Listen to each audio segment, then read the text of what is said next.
अस्सलाम वालेकुम। मेरा नाम इकरा गुलजार है और आप हमारा यूट्यूब चैनल तरंजन देख रहे हैं। मेरा ताल्लुक national organisation for working community से है, जो कि एक नॉट फॉर प्रॉफिट ऑर्गेनाइजेशन है, जिसे हम अमूमन लफ्ज़ों में NGO भी कहते हैं। अभी जो हमारे मौजूदा प्रोजेक्ट हैं उसमें से एक प्रोजेक्ट हमारा है वुमेन्स वॉइस इन लीडरशिप।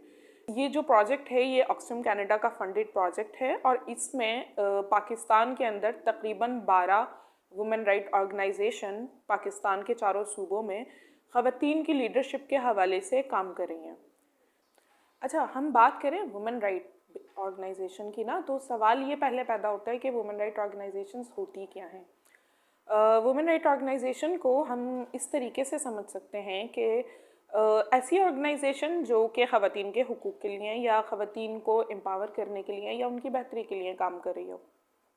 एक ये जो है नज़रिया हो सकता है देखने का, लेकिन सिर्फ ये एक साइड नहीं है, इसके मुख्तलिफ नज़रियात हो सकते हैं। मिसाल के तौर पे वुमेन राइट ऑर्गेनाइजेशन या सिनफी मसावात पे कायम ऑर्गेनाइजेशन एक वो इदारा होता है जो कि ना सिर्फ ख़वातीन के लिए काम करता है बल्कि अपने इदारे के अंदर भी इस बात को यकीनी बनाता है कि सिनफी मसावात को हर सूरत जो है वो मुक़द्दम रखा जा सके हर चीज़ के अंदर, चाहे फिर वो हायरिंग की बात हो रही हो, चाहे काम करने के तरीक़े की बात हो रही हो, चाहे एक्टिविटीज़ की प्लानिंग की बात हो रही हो, चाहे सेफ गार्डिंग के मुतालिक किसी चीज़ की बात हो रही हो, फाइनेंस के मुतालिक कोई मामलात हों उसके हवाले से किसी चीज़ की बात हो रही हो, फ़ैसला साजी हो, किसी चीज़ के बारे में कोई चुनाव करना हो, मुख्तलिफ़ चॉइसेस होती हैं उनके हवाले से बात हो रही हो, या फिर कम्युनिटी में जाके काम करने के हवाले से बात हो रही है। हर सूरत में, हर जगह पर, हर डिपार्टमेंट में काम करते वक्त और काम के हर लेवल पर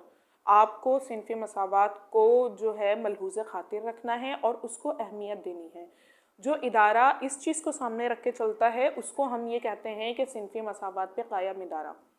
अब ये तो तय हो गया कि जो सिनफी मसावात पे कायम इदारा होता है उसकी खुसूसियात क्या होती हैं। सवाल ये है कि आप किसी भी इदारे को एक ऐसा इदारा कैसे बना सकते हैं जो कि सिनफी मसावात पे या निसाइयत के उसूल पर काम करता हो। इसके लिए मुख्तलिफ तजावीज़ दी जाती हैं मुख्तलिफ लोगों की तरफ से जो कि एक्सपर्ट हैं सिनफी मसावात के और जेंडर इक्वालिटी की अगर हम बात करें तो उसके एक्सपर्ट हैं। तो उसमें मुख्तलिफ़ चीज़ें आ जाती हैं, मुख्तलिफ़ लोगों के ख़यालात हैं और मुख्तलिफ़ सजेशंस हैं। आज जिस चीज़ पे हम बात करने जा रहे हैं वो है फेमिनिस्ट प्रिंसिपल्स।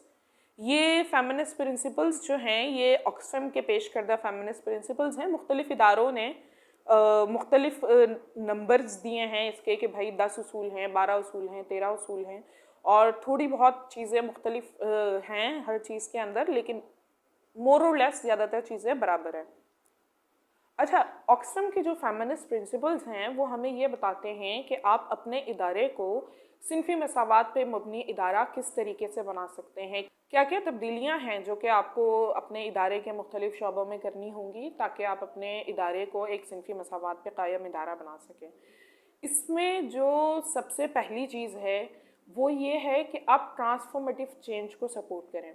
अब सवाल ये है कि ट्रांसफॉर्मेटिव चेंज क्या होता है। ट्रांसफॉर्मेटिव चेंज की जब हम बात करते हैं तो इसमें सिर्फ ज़ाहिरी हालत में तब्दीली नहीं आती है जिसके लिए भी आप काम कर रहे हो। अब चाहे वो आपकी ऑर्गेनाइजेशन के वर्कर्स हों या चाहे वो कम्युनिटी हो जिसके लिए आप बाहर जाकर अपने इदारे से काम कर रहे हैं। अगर मैं इसकी मिसाल दूं तो आसान तरीका ये होगा कि अगर आप अपने इदारे के अंदर ट्रांसफॉर्मेटिव चेंज पे बात कर रहे हैं और उस पर काम करना चाहते हैं तो आप अपने इदारे के अंदर काम करने वाली ख़वातीन की पोजीशन चेंज करेंगे। मिसाल के तौर पे अगर कोई जो ख़वातीन हैं आपके इदारे में काम करने वाली, वो पहले अगर टीम के अंदर जो है वो एज अ फॉलोवर काम कर रही हैं, आप उनकी पोजीशन को चेंज करेंगे और आप उनको लीडरशिप पोजीशन पे लेकर आएंगे। और जब हम लीडरशिप पोजीशन की यहाँ पे बात करें तो हमारा मतलब यहाँ पे सिर्फ उनको लीडरशिप की पोजीशन पे लाके बिठा देना नहीं होता है। इसका मतलब ये होता है कि उनके पास सारी अथॉरिटीज़ मौजूद हों, उनके पास वो तमाम रिसोर्सेज मौजूद हों जो कि इस पोजीशन से मुतालिक उनको काम करने के लिए चाहिए।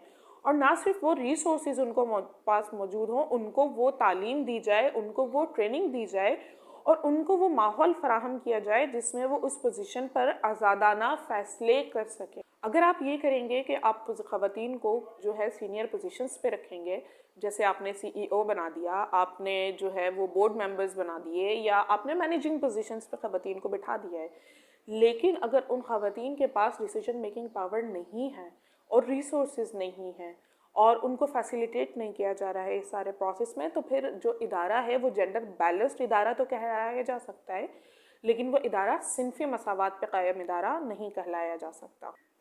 अच्छा, इदारों को सिनफी मसावात पे मबनी इदारा बनाने के लिए जो दूसरा उसूल है वो है रिकग्नाइज पावर एंड प्रिविलेज, यानी ताकत और इस्तेहकाक को पहचानना।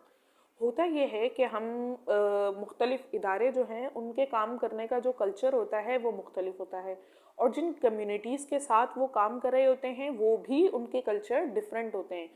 तो ऐसी सूरत हाल में जब भी हम काम करें, चाहे अपने इदारे के अंदर काम करें, चाहे हम कम्युनिटीज़ के अंदर जाके सोसाइटीज़ के साथ काम करें, हमें ये चीज़ देखनी पड़ेगी कि ताकत किसके पास है। आप जिन लोगों के लिए काम कर रहे होते हैं, अक्सर औक़ात चेंज की पावर उनके पास नहीं होती है। कुछ और एक और पोर्शन होता है सोसाइटी का जिनके पास ये पावर होती है कि वो चेंज को एक्सिलरेट कर सकते हैं, या चेंज को इनिशिएट कर सकते हैं, या तब्दीली लाने में माविन साबित हो सकते हैं। तो अगर आप वुमेन राइट ऑर्गेनाइजेशन बनाना चाहते हैं या सिनफी मसावात पे मबनी इदारा बनाना चाहते हैं, तो आपके लिए ये बहुत ज़्यादा ज़रूरी है कि आप ये सोचें कि अगर आप तब्दीली लाने की बात करें, और तब्दीली भी आप ट्रांसफॉर्मेटिव चेंज की बात करें, तो आपको ये बात पहचाननी पड़ेगी कि ताकत किसके पास है और प्रिविलेज किसके पास है। ऐसा नहीं हो सकता है, फॉर एग्जांपल मिसाल के तौर पे अगर हम बात करते हैं, अगर आप ऑर्गेनाइजेशनल कल्चर की बात करेंगे चेंज करने की, तो उसको चेंज करने के लिए जो मोस्ट सुटेबल पर्सनालिटी जो हो सकती है, जो शख्सियत उस प्रोसेस को इनिशिएट कर सकती है, वो उस इदारे का जो है फाउंडर हो सकता है, या सीनियर पोजीशन पे कोई बंदा हो सकता है। अगर आप उस इदारे के एम्प्लॉइज से कहेंगे कि आप ये रूटीन चेंज करें या कल्चर चेंज करें, तो वो इतना इफ़ेक्टिव नहीं होगा।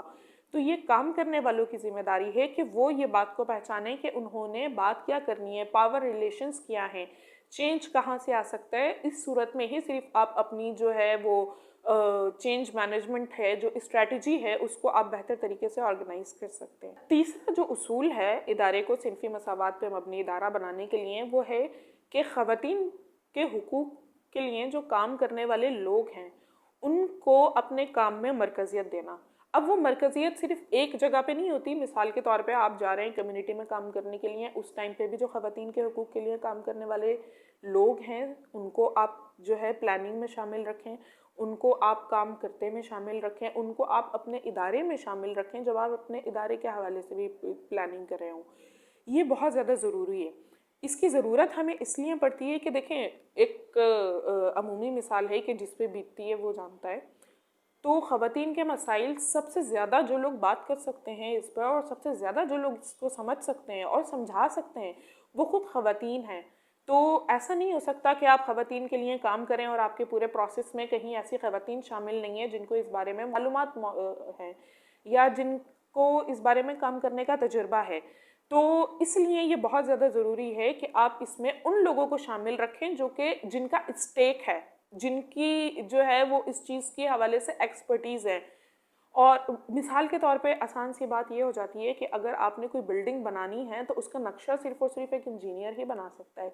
ऐसा नहीं हो सकता कि आप किसी कारपेंटर को कहें कि भाई आप बिल्डिंग का नक्शा बना दें। ये नहीं करते हैं ना हम। तो फिर जब हम अगर वुमेन राइट्स के लिए काम कर रहे हैं या हम सिनफी मसावात पे मबनी इदारा बना रहे हैं, तो ऐसा नहीं हो सकता कि उसमें ऐसे लोग मौजूद ना हों जो कि ख़वातीन के हुकूक पे काम कर रहे हों, या ऐसे लोग मौजूद ना हों जिनको कम्युनिटी में काम करने का तजुर्बा ना हो। तो ये एक बहुत ज़्यादा अहम चीज़ है जिसको हमें नज़र में रखना चाहिए अगर हम अपने इदारे को सिनफी मसावात पे मबनी इदारा बनाना चाहते हैं।